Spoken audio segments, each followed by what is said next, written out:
जैसी करनी वैसी भरनी। पोते की मालिश करते हुए दादी की नज़र उसके खाली गले पर पड़ी तो वह गुस्से से चीख पड़ी, बहू, ओ बहू, कहाँ मर गई? अरे मुन्ने के गले की चैन कहाँ गई? आंगन में पड़े ढेर सारे झूठे बर्तनों को साफ करती बहू के हाथ रुक गए। उसने जल्दी से नल खोलकर हाथ धोया और फिर दौड़ी हुई आई।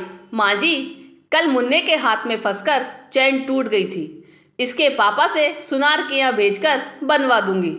बड़ी आई बनवाने वाली, तेरी माँ से इतना भी नहीं हुआ कि कम से कम मुन्ने को तो कायदे की चीज देते। अरे उन कंगलों ने तुझे कुछ नहीं दिया।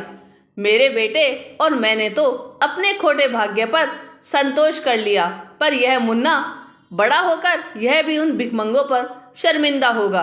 दे मुझे ये चैन, इसे बेचकर मैं दूसरी बनवा दूंगी अपने मुन्ने राजा को।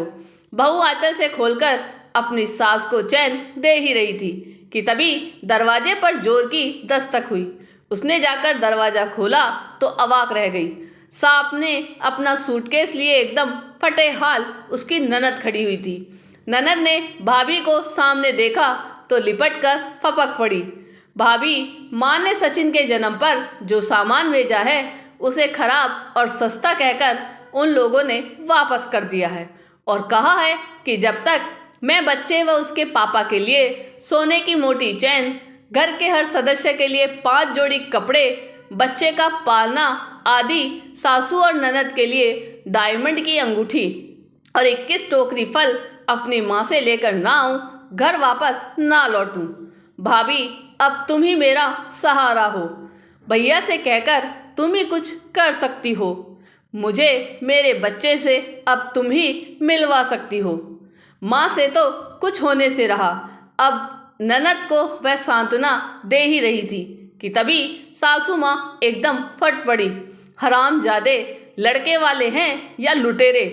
अरे यहाँ कोई खजाना पड़ा है जो उन्हें लुटा दें? जितनी हैसियत होगी आदमी उतना ही तो करेगा। देखती हूँ तुझे वापस कैसे नहीं बुलाते। दहेज उत्पीड़न में फंसा न दिया तो तेरी माँ नहीं। ननद को अंदर कमरे की तरफ ले जाते हुए वह सोच रही थी कि अपनी बेटी पर बात आई तो एक माँ के चेहरे पर चढ़ा सास का यह मुखौटा कितनी जल्दी उतर गया। आपको ये कहानी कैसी लगी यह कमेंट करके ज़रूर बताइएगा।